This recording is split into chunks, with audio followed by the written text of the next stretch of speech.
న్యాయవాద దంపతుల హత్య కేసును సీబీఐతో విచారణ జరిపించాలని ఎమ్మెల్సీ జీవన్ రెడ్డి డిమాండ్ చేశారు. హైకోర్టు న్యాయవాది నాగమణి తనకు రక్షణ కావాలని అడిగినా పోలీసులు స్పందించలేదని అన్నారు. తెలంగాణ న్యాయవాదుల ఫెడరేషన్ పిలుపు మేరకు నిజామాబాద్ బార్ అసోసియేషన్ సభ్యులు జిల్లా కోర్టు ఎదుట చేపట్టిన నిరసన కార్యక్రమంలో ఆయన హాజరై మాట్లాడారు.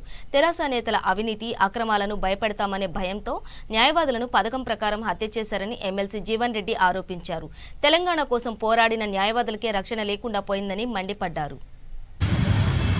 ఈ నిరసన దీక్షకు విచ్చేసినటువంటి మా అన్న జీవన్ అన్న గారికి, అదేవిధంగా నాతో వచ్చినట్టు కాంగ్రెస్ నాయకులందరికీ, ఈ న్యాయవాదులందరికీ కూడా నమస్కారం తెలియజేస్తూ, ఈరోజు గత 7 సంవత్సరాలుగా నేను ఒక కాంగ్రెస్ పార్టీ అధ్యక్షుడు మాట్లాడలేని సోదరులారా, ఆలోచించండి.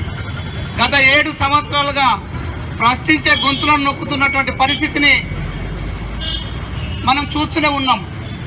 ఒకరి తర్వాత ఒకరిని. ఉదాహరణకు ముందు ఒక ఉద్యోగుల్ని, తర్వాత ఆర్టీసీ వాళ్ళను, ముందు రాజకీయ నాయకుల్ని, ఆ తర్వాత ఈరోజు న్యాయవాదులు, రేపు ఇంకెవరైనా లేదు. ఎవరినైనా ప్రభుత్వానికి వ్యతిరేకంగా మాట్లాడే వారిని నయానో భయాన్నో బెదిరించడము, చివరికి పరాకాష్ఠగా ఏరి ఈరోజు హత్యాగావించే స్థితికి ఈ ప్రభుత్వం దిగజారిందంటే ఈ రాష్ట్రంలో పరిస్థితులు ఏ విధంగా ఉన్నాయో ఆలోచించమని న్యాయవాద సోదరులందరూ కూడా కోరుతున్నాం.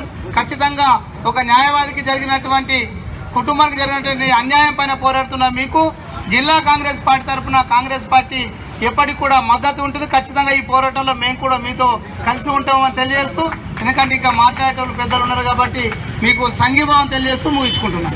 పుట్టలింగమ్మ ట్రస్ట్ నిర్వాహకులు ఎవరు అనేది ఇది వెలికి రా. పుట్టలింగమ్మ చారిటబుల్ ట్రస్ట్ ఏర్పాటు చేయబడ్డది ప్రస్తుత స్థానిక జిల్లా ప్రజా పరిషత్ అధ్యక్షులు. ఇలా పుట్టలింగమ్మ చారిటబుల్ ట్రస్ట్ వీళ్ళ హైకోర్టు ఏదైతుందో దాని కార్యక్రమాలను నిలిపివేసింది. ఆ కక్షతో ఏదైతుందో వాళ్ళ హత్య చేపట్టబడడం జరిగింది.